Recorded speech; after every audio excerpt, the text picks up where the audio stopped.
তাহলে আজকে 3 মাসের ভিতরে আমরা ছুটে পাইছি।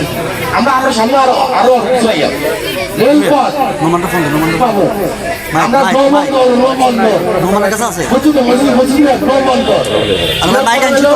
আছে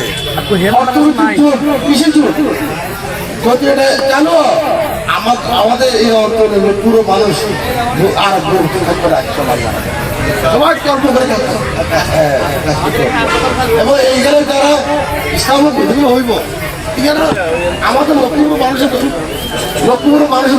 চাকরি করি ঠিক না চাকরি লক্ষ্মীপুর মানুষ বেশিরভাগ চাকরি করি।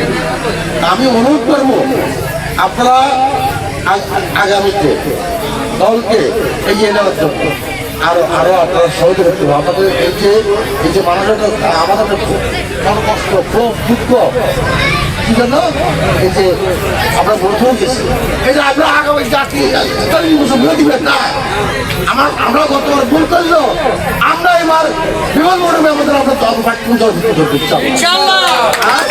আমার আরেকটা কথা আছে এটা আমার দল দায়িত্ব নিল যত উন্নয়নের কাজ আমাদের মন্ত্রী মহোদয় যারা শরীর চৌধুরী ভাই উনি আমাদের জননেতা উনি জনপ্রিয় নেতা এবং উনি এই দায়িত্ব নিল এবং উনি এই দায়িত্ব নিয়ে আমাদের পরিষেবার সকল সমস্যার সমাধান ইনশাল্লাহ করবে। ঠিক আছে আপনি উন্নয়নের কাজ চিন্তা করার দরকার নাই।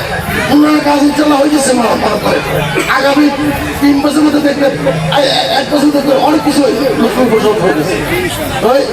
আমরা আমার দায়িত্ব থাকবে একটা দায়িত্ব হলো মাদক এই লক্ষ্মীপুর পৌরসভার ওয়ার্ডে আমরা মাদক ব্যবহার মামর খাওয়া মামর ব্যস্ত করা করতে আমরা দিব না।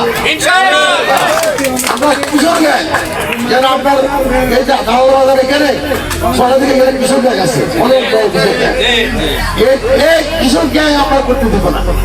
আপনার সামাজিকভাবে আমরা এটা প্রতিহত করবো ঠিক আছে এবং সন্ত্রাস রাজধানী মুক্তরাজ দুর্নীতি আমরা কোনটা করতে দেবো না ইনশাল্লাহ। আর শুধু এটা না লক্ষ্মীপুর পৌরসভা কোনো কর্মচারীরা কর্মকর্তারা কোন মানুষের সেবা দেবে আমি নিজে করবো না কাউকে করতে দিব না ইনশাল্লাহ।